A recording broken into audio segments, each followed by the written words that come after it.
Hi, today we're going to be learning how to calculate the surface area and volume of oblique cylinders when missing a side length. So let's first talk about the cylinders that we saw in the last video versus oblique cylinders.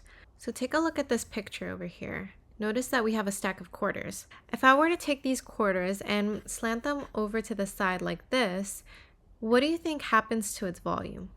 Does the number of quarters change if I've just tilted it over to one side? No, the volume doesn't change. And so this idea is called Cavalieri's principle. It's the idea of viewing solids as slices that can be moved around without affecting the volume.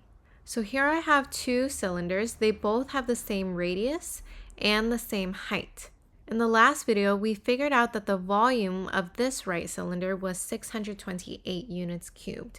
So without even calculating the volume for this cylinder, what do we think it would be? Also 628 units cubed. So keep this in mind. For the volume of an oblique cylinder, we're going to need to use the radius and the regular height of the cylinder. The same exact way that we did for the right cylinder.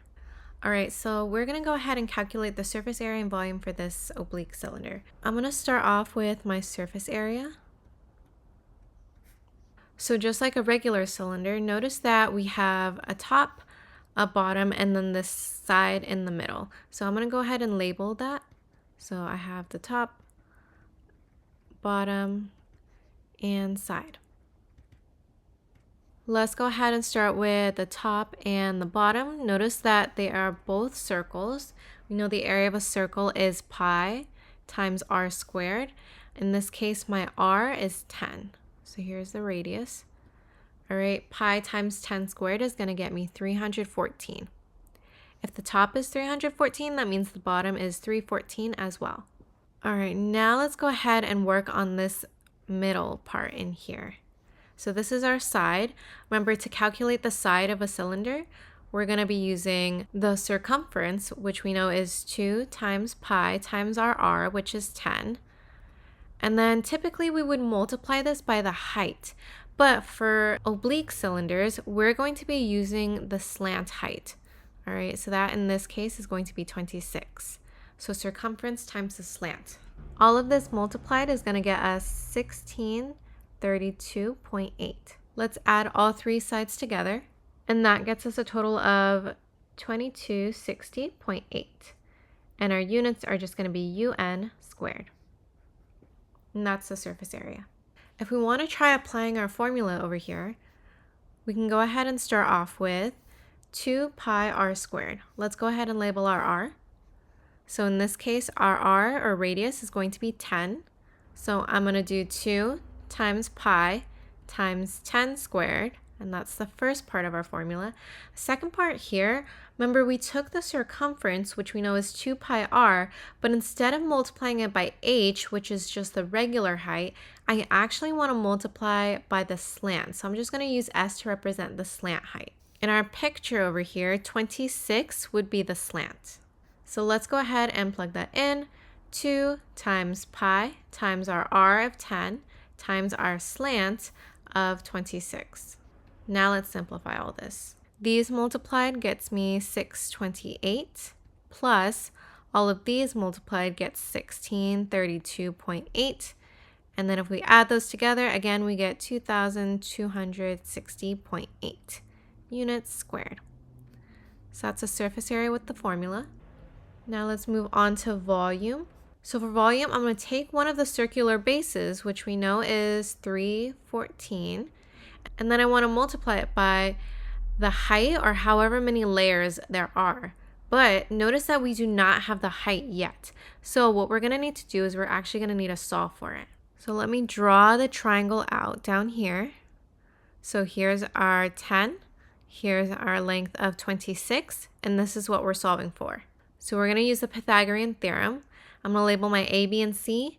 Across from the right angle is going to be our C, and it doesn't really matter which one of these is A or B. So let's say this is A and this is B.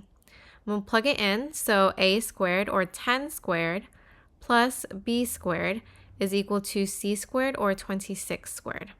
I know 10 squared is going to get me 100. Plus b squared is equal to 26 squared is going to get me 676. Let's subtract 100 from both sides. This cancels out, and I'm left with b squared equals 576 from subtracting these two. I want to square root both sides to get b by itself. So b is now equal to 24. All right, which means that this height and this height of the cylinder are both 24. And that's what I'm going to multiply by over here. So this is times 24. All right, 314 times 24 gets 7536 units cubed. And that's the volume. Okay, let's go ahead and try using the formula for volume. We're going to start with pi times r squared, which we know is 10 squared, times our h. And in this case, our h is going to be this height right here. So that's 24. Simplifying all of this is going to get 7536 as well, units cubed. And that's the volume. All right, now let's go ahead and try out this oblique cylinder. So again, starting off with surface area. I have my top, my bottom, and the side. So I'm going to label top, bottom, and side. Let's start with the top and the bottom. So they're both circles, so we're going to do pi times r squared. In this case, our 4 is our r. And when I multiply all of this, this gets me 50.24. That means the bottom is going to be 50.24 as well, because they're the same. All right, now let's work on this side over here. So remember, for that, we're going to need to do circumference times the slant height. But unfortunately, we do not have the slant height just yet, which means we're going to need to solve for it.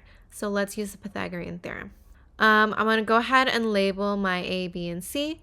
So across from the right angle, I'm going to label C. So that's actually the side that we want to find. Doesn't matter which one's A and B. So let's say this is A, B, and then we'll plug it in. So a squared is 9 squared plus b squared is 12 squared equals c squared. 9 squared I know is 81. 12 squared is 144 is equal to c squared. Adding these two is going to get me 225, and that's equal to c squared.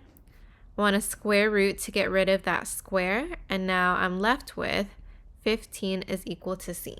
So we know that our slant height, this length right here, is going to be 15 meters. And now let's plug that in here. So we're going to start with circumference. That's 2 times pi times our r, which is 4. And then we're going to multiply that by the slant that we just found, 15. All of this multiplied gets me a total of 376.8. Now let's add all three sides together, and we'll get 477.28 meters squared. And that's our surface area. Okay, now let's move on to volume. So for the volume, I'm going to take one of the circular bases, either the top or the bottom, so 50.24, and then we're going to multiply that by the regular height, which in this case is 12.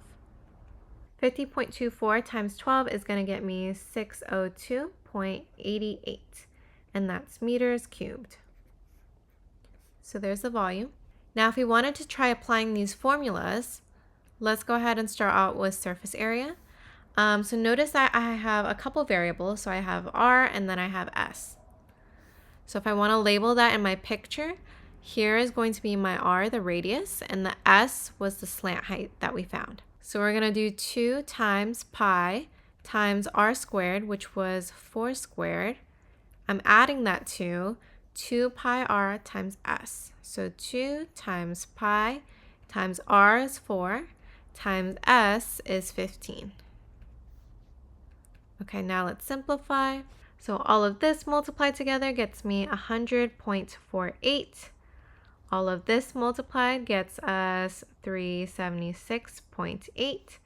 And if I add both of these together, that gets me 477.28 meters squared as well. So there's our final surface area. For the volume, there's one more variable that we need to account for, and that's going to be our h, which is the height. This 9 down here we didn't need to label because we just used that for the Pythagorean theorem. It's actually not relevant to the oblique cylinder. So we're going to do pi times r squared. R is 4, so that's 4 squared, times our height, h, is going to be 12. All of this multiplied gets me 602.88 meters cubed as well. And that's how you solve for the surface area and volume of an oblique cylinder when missing a side length. Thank you so much for watching. Please like, subscribe, and comment with any questions or topics you'd like to see next. Bye!